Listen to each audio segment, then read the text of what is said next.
Coucou les mums, c'est Amandine. Aujourd'hui, on se retrouve pour un tuto spécial cérémonie à base de tresses. Pour réaliser cette coiffure, il va falloir faire 2 tresses africaines de chaque côté qu'on va venir croiser ensuite à l'arrière. Donc pour commencer, mes cheveux sont propres et j'ai fait un léger brushing afin d'enlever tous les nœuds et de donner un aspect brillant aux cheveux. Ensuite, je viens mettre du sérum partout sur la chevelure afin d'enlever les frisottis.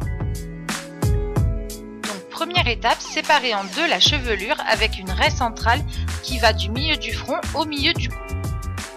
Je ne sais pas si vous avez remarqué sur mes photos que les tresses sont en relief. Ça veut dire que mes cheveux, je les passe par en dessous et pas par au-dessus. Donc je prends 3 brins et quand je tresse, le brin de droite passe par en dessous, ensuite le brin de gauche passe par en dessous.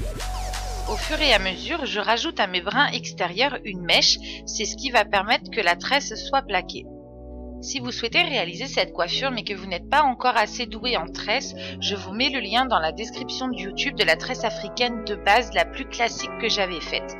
Ensuite, une fois que vous aurez regardé la première vidéo, vous reviendrez sur celle-ci pour pouvoir la réaliser plus facilement.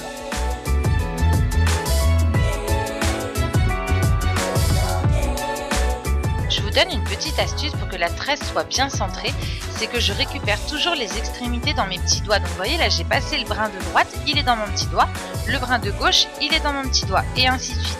Ça permet de maintenir la force de chaque côté et du coup la tresse va se mettre toute seule au milieu.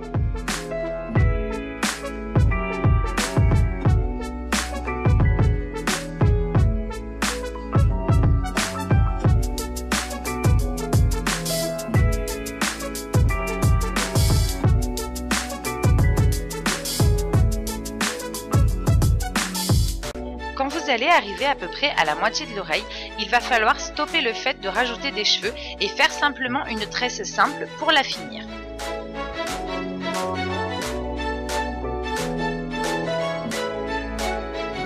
Une fois que vous en êtes arrivé là, vous faites une petite pause et vous allez boire un café, parce que c'est déjà pas mal d'en avoir fait une, donc maintenant il va falloir faire la même de l'autre côté.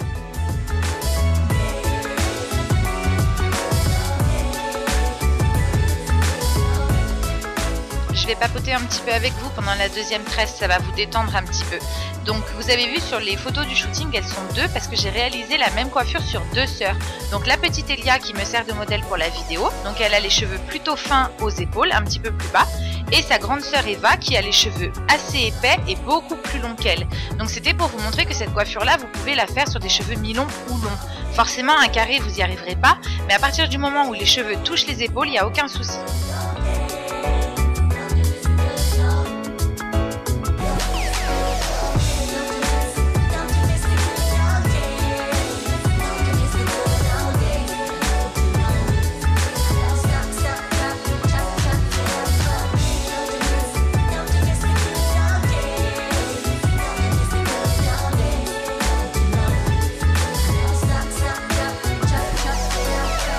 Tout à l'heure, nous avons stoppé la tresse à la moitié de l'oreille, donc tous les cheveux qu'on a laissés, il va falloir les tresser. Donc celle-ci, il faut la continuer pour qu'elle puisse s'arrondir derrière le cou.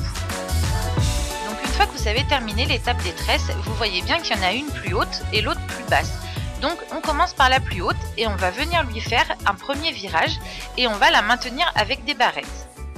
Vous allez voir que cette étape-là, c'est vraiment la plus simple. Une fois que vos tresses sont faites, il suffit de les entortiller comme ça vous fait plaisir, comme vous trouvez ça joli. Et avec des barrettes, vous venez les maintenir et cacher les petits cheveux.